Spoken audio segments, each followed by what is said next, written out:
Cosmetologist हैं, at skin station and life health care. अस्सलाम वालेकुम। वालेकुम अस्सलाम। कैसी हैं आप? बिल्कुल ठीक, आप कैसी हैं? अल्हम्दुलिल्लाह। डॉक्टर नाज़िया, अभी मैं यही बात I was telling you in the break also कि the struggle is very real. मेरे पास बोतलें ज़्यादा हैं और मुझे मेरे फरिश्तों को नहीं पता कि वो क्या है। एंड व्हेन यू फ्रस्ट्रेटेड और you tired and you come home after a long day, you just like okay what, I know कि ये सोप है, आई नो कि ये क्रीम है, I know that's it. And you just want to be done.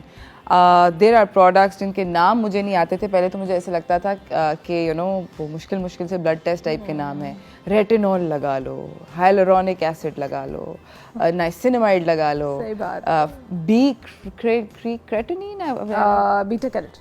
Beta carotene लगा लो। मतलब I am just there are a lot of things in the market ना, और वो उसी तरह मार्केट कर रहे होते हैं। कुछ चीज़ें उनको पता होती हैं, बस वो मार्केट कर देते हैं। अच्छा, मैं अगर एडवाइस देना चाहूँ तो एटलीस्ट एक गाइडेंस लें डॉक्टर से कि what should be used on your skin. देखिए, आपकी स्किन टाइप डिफरेंट होती है।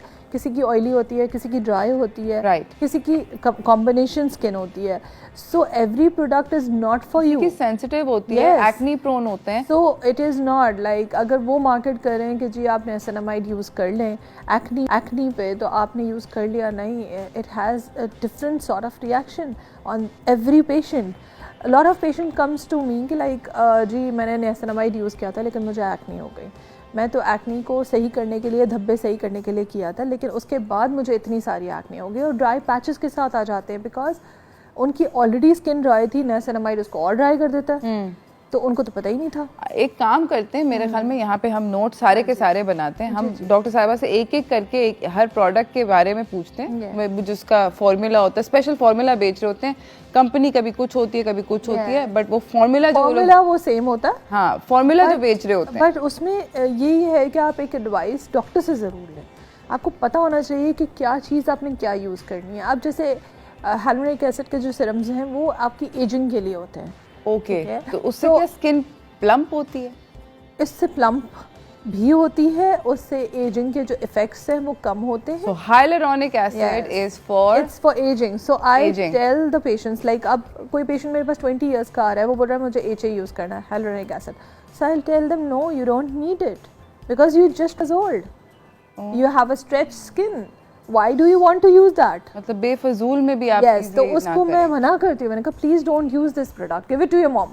Okay. That is better for her. Hyaluronic acid बच्चों मेरे जैसे लोगों के लिए है, छोटे बच्चों के लिए बिल्कुल भी नहीं है। मतलब 20-23 का बच्चा आके बोल रहा है कि मैं HA का सीरम यूज़ कर रही हूँ because it's a good brand and that is marketing so well. Basically होता है फॉर एटलीस्ट एजिंग के लिए होता है, या एटलीस्ट 30-35 के बाद आप यूज़ करना शुरू। उससे पहले नहीं करना? नो, नॉट एट ऑल, बिल्कुल ज़रूरत नहीं होती उसको। ओके, और skin is already stretched. Can all skin types use it? Yes, you can use it. सब तरह की it is safe. It is safe for all skin types. Yes, it is harmless. उससे कोई ड्राइनेस नहीं होती, कोई patches नहीं पड़ते।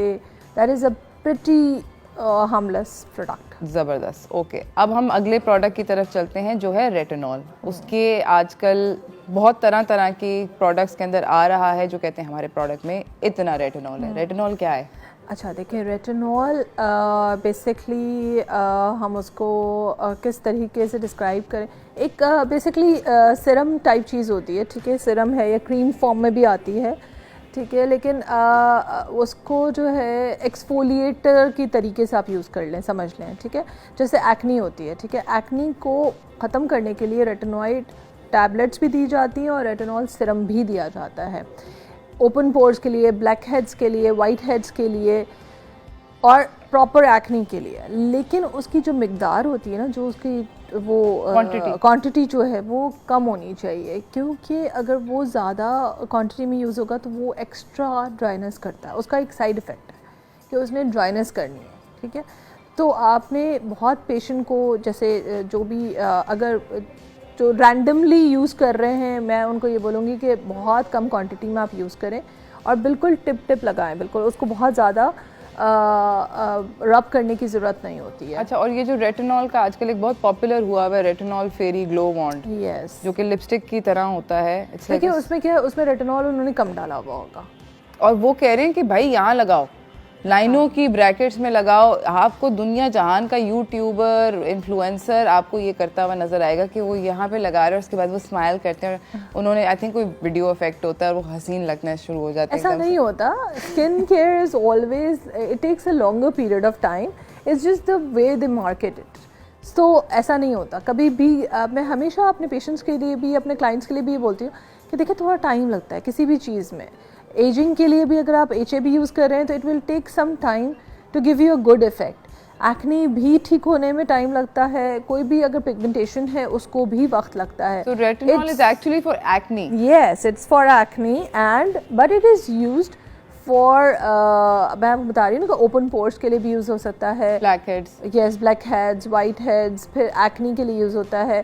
फिर दूसरा, अगर उसकी क्वांटिटी कम है और उसके साथ एक और मिक्सचर डाला हुआ है, उन्होंने HA का डाला हुआ है या कुछ और डाला हुआ है, तो वो एक आपको वाइटनिंग इफेक्ट दे रहा होता है। लेकिन वो रेटिनॉइड्स फिर बहुत कम डाला हुआ होता है, उन्होंने क्वांटिटी उसकी बहुत कम डाली हुई ताकि वो रेडनेस ना हो, ड्राइनेस ना हो। बिकॉज रेटिनॉइड का, अगर आपने प्लेन रेटिनॉइड लगा लिया अपने फेस पे और आपकी स्किन ड्राई है तो वो तो इतने बड़े बड़े पैचेस कर देगा। जो पेशेंट्स मेरे पास आ रही होती हैं, जो लड़कियां मेरे पास आ रही हैं, they are just 20 years old, 21 years old and they are just purchasing it from Instagram or the Facebook and then they applying it without knowing what is the product and जो आपकी स्किन किस तरह की है, किस type की है and is it suiting you or not. Okay. But they come with flakes and the redness and the patches कि मतलब खराब हो सकता है, हाँ, केस खराब हो जाएगा। ये मैं करके आ गई हूँ। Niacinamide, अगला product. Niacinamide is for acne spots or any sort of spots you have on your skin.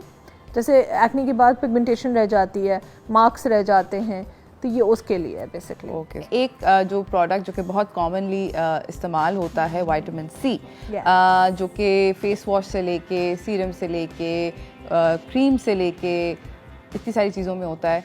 अच्छा, विटामिन सी आपको ग्लो देता है। Okay, so that is really good for your skin.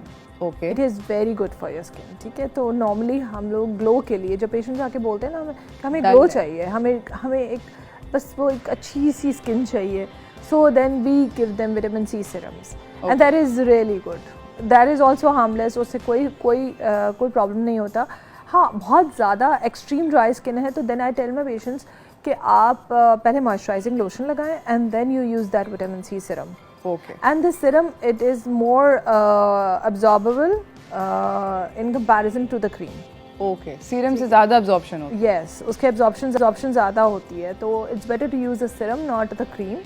और cream obviously आपको पता है हमारा तो कराची का वेदर कैसा है, ह्यूमिड है, तो बहुत ज़्यादा ग्रीसी हो जाता है, चिप हो जाएगा, तो सीरम इज़ गुड। अच्छा, मुझे बताएं कि मैंने जब भी विटामिन सी का कोई लोशन या कुछ भी यूज़ किया है तो आई फील लाइक एक बर्निंग सेंसेशन होती है। Yes, that is very normal. अच्छा, that is a very normal thing. It's a bit irritant. आपको कभी विटामिन सी किस में होता है? सिट्रिक एसिड, लेमन में होता है, ऑरेंजेस में होता है। ठीक है, कभी आपने लेमन काटा और अगर आपके हाथ पे कोई कट हो या हल्का सा कुछ भी हो तो आपको फॉरन बर्निंग सेंसेशन होती है। बिल्कुल होती है। तो this is very normal with that. इसीलिए कहते हैं कि पहले आपने फेस वॉश किया, फिर आपने मॉइस्चराइजिंग लोशन लगाया, then you use vitamin C serums. So vitamin C direct आपने अप्लाई नहीं करना कभी भी। ओके, ठीक है। और जैसे कुछ बच्चे, अब मेरे पास, मैं आपको अगर एक इंसिडेंट बताऊं तो एक बच्चा मेरे पास आया, उसने लेमन कहीं से भी उसने पढ़ लिया था फ्रॉम इंटरनेट कि लेमन लगाने से जो है एक्ने बिल्कुल बैठ जाएगी। ठीक है, direct lemon, and what he did, it was a disaster. He burnt his skin because he directly applied lemon on his face, and when he came inside and I was like, what happened to you? And he told me the whole story. So what is that? It is a citric acid, it's an acid. So in ज़ाहिर सी बात है, जो serums बने हुए होते हैं, तैयार होते हैं, वो प्रॉपर उस कॉन्सेंट्रेशन के हिसाब से बने हुए होते हैं ताकि आपकी स्किन बर्न ना हो। ठीक है। सो बहुत सारी चीज़ें, ज़रूरी नहीं है कि आप गूगल पे या आपने किसी ने भी कुछ बता दिया and you are using the products, home based products, you can not use it on every skin. सही। अच्छा, मुझे ये बताएं कि एक आइडियल स्किन केयर रूटीन क्या होनी चाहिए? लेट्स से अगर आप अपने 20s में हैं तो how do you what is the ideal skin care routine? देखिए, सबसे पहले तो अच्छा फेस वॉश होना चाहिए, एक्सफोलिएटिंग फेस वॉश होना चाहिए।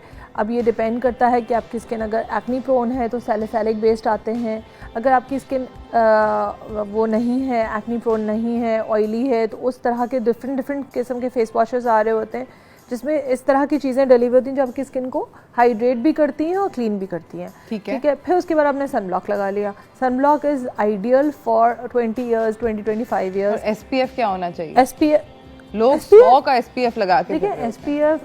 SPF क्या है? आपका सन प्रोडक्शन फैक्टर है, ठीक है। वो दैट इज़ अगर 60 है तो 6 आवर्स रह रहा है या 4 आवर्स रह रहा है, 4 to 6 आवर्स। अगर 60 है तो that is more than enough okay for your skin, ठीक है।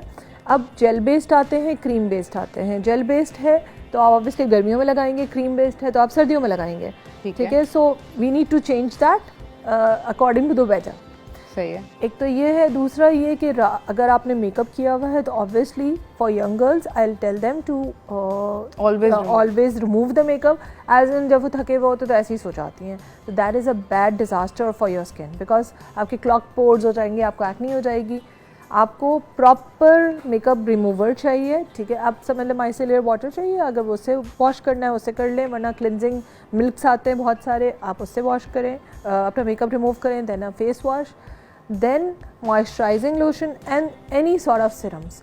ये जो भी सिरम्स मैं आपको बता रही हूँ, जैसे विटामिन सी का सिरम आपने यूज़ कर लिया, या आपने जो है HA का तो खैर यंग गर्ल्स में नहीं, लेकिन क्रीम्स यूज़ कर ली, मॉइस्चराइज कर लें, मॉइस्चराइज कर लिया और फिर उसके बाद आप सो गए, एंड दैट्स इट। और वंस अ वीक आप एक एक्सफोलिएटर यूज़ कर लें। ऑलराइट। और जब हम 30s में होते हैं यस, तो तब क्या स्किन केयर? देखिए 35 के बाद तो मैं वैसे भी पेशेंट्स को बोलती हूँ कि आपने anti ageing creams HA use करना है विथ रेटिनॉल बेस्ड, ठीक है, जो हम डिस्कस कर रहे थे अभी। तो दैट इज़ रियली गुड, ठीक है। एक दिन आपने वो यूज़ कर लिया, HA यूज़ कर लिया, एक दिन आपने रेटिनॉल बेस्ड क्रीम्स यूज़, उसके अंदर अगर आपको पिगमेंटेशन हो रही है तो आर्बिटन है, नेसरामाइड है, रेटिनॉल है, कुछ क्रीम्स ऐसी भी आती हैं जिसमें तीनों चीज़ें डली हुई होती हैं लेकिन थोड़ी थोड़ी क्वांटिटी में होती हैं, तो वो आपकी स्किन को बहुत अच्छा इफेक्ट भी दे रही होती हैं, ठीक है। और HA अगर हम यूज़ करते हैं तो वो तो आपकी स्किन को टाइट करता है, आपके रिंकल्स को, फाइन लाइंस को कम करता है, सॉफ्ट लुक देता है आपको, ठीक है। सो वो आफ्टर 35 तो मैं वैसे ही पेशेंट्स को बोलती हूँ कि आप यूज़ मतलब लगाना चाहिए और मॉइस्चराइज ज़रूर करें। पेशेंट्स को ये मतलब उनको ये लगता है कि मॉइस्चराइज करना ज़रूरी नहीं है, सीरम लगा लिए काफ़ी है। जितना अच्छा आप मॉइस्चराइजिंग लोशन यूज़ करते हैं फेस पे उतना एजिंग इफेक्ट्स कम होते हैं। ज़बरदस्त। हमारे साथ एक कॉलर है नौरीन कराची से। अस्सलाम वालेकुम नौरीन, कैसी हैं आप? अस्सलाम वालेकुम, very good morning to you all of you. Naureen, क्या सवाल पूछना चाहेंगी? मुझे पता ये करना है कि हमें कैसे पता चलेगा कि हमारी स्किन टाइप क्या है? कैसे पता चलेगा हमारी स्किन टाइप क्या है? देखिए ये तो पेशेंट खुद बताता है। मुझे लगता है कि अर्ली एज में मेरी ऑयली स्किन थी मगर अब चेंज हो गया। अब आपको लगता है ड्राई हो गई है? कॉम्बिनेशन लगती है, मगर मुझे कैसे पता चलेगा? ऐसी कुछ प्रोडक्ट्स यूज़ किए? कोई आपने प्रोडक्ट ऐसी इस्तेमाल करी जिसकी वजह से ड्राइनेस हो गई? हाँ, ड्राइनेस हुई जिसकी वजह से? नहीं, मुझे फील होता है, तो हम ये कैसे पता करते थे अभी हमारी स्किन टाइप क्या है? आपका अगर T जोन देखेंगे, ये जो फोरहेड है, आपका नाक है और ये जो चिन है, जनरली ये सबकी थोड़ी ज़्यादा ऑयली होती है कंपेयर टू द चीक। तो कॉम्बिनेशन स्किन ज़्यादातर कॉमन होती है और ऑयली स्किन मेरे ख्याल में, thank you for calling Naureen, हम डिस्कस तो आई थिंक कि जब हम यंग होते हैं तो our skin is over producing.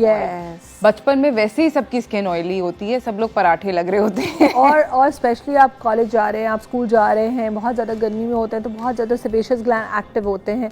जैसे अब समझ लें कि जब हम यंग होते हैं तो हमें बहुत ज़्यादा स्वेटिंग होती है, अंडर आर्म्स में भी बहुत ज़्यादा स्वेटिंग हो रही होती है, और जैसे जैसे हम बड़े होते जाते हैं उतना चीज़ें कम होती जाती हैं, बदलती हैं चीज़ें। सो आई थिंक बाज़ दफ़ा ऐसा भी होता है कि कुछ प्रोडक्ट्स यूज़ करने से आपकी स्किन ड्राई हो जाती है, कुछ टैबलेट्स खाने से भी हो जाते हैं, कुछ हार्मोनल चेंजेस की वजह से भी आपकी स्किन ड्राई हो जाती है। So it comes with age. So अब डिपेंड करता है, अगर आपकी स्किन पहले ऑयली थी और अब ड्राई हो गई है तो just to maintain that you use a good moisturiser आप अच्छा मॉइस्चराइजर यूज़ करें तो आप उसको सही कर लेंगे अपनी स्किन को। और नौरीन प्रॉबेबली आई थिंक आपकी स्किन कॉम्बिनेशन ही होगी। आई थिंक चेक किया करें मिड डे के जब तक दिन का दरमियान का हिस्सा आता है ना, तो उस वक्त it's a good idea to see कि यहाँ पे क्या ऑयली हो रहा है, क्या यहाँ पे ऑयली हो रहा है, और अगर नहीं हो रहा है इसका मतलब है दोस्त कॉम्बिनेशन है। बिल्कुल चिलिंग में रहें। Thank you so much doctor Nazia आपका आने का और हमें इतनी सारी बोतलों से छुटकारा दिलाने का। बहुत सारे प्रोडक्ट्स होते हैं जिसकी वजह से कंफ्यूजन होती है, तो आपने कंफ्यूजन दूर करी और एक एक करके हमें बताया कि क्या चीज़ कर क्या रही है, बिकॉज हम तो ठोक रहे हैं, लगा रहे हैं। यही मैं बोलती हूँ, मैं पेशेंट्स को यही बोलती हूँ, एडवाइस मेरा यही है कि एटलीस्ट अगर आपको कोई भी चीज़ यूज़ करनी है तो उसकी नो हाउ प्रॉपर होनी चाहिए, आपको अपनी स्किन टाइप पता होना चाहिए, एंड इफ़ यू गो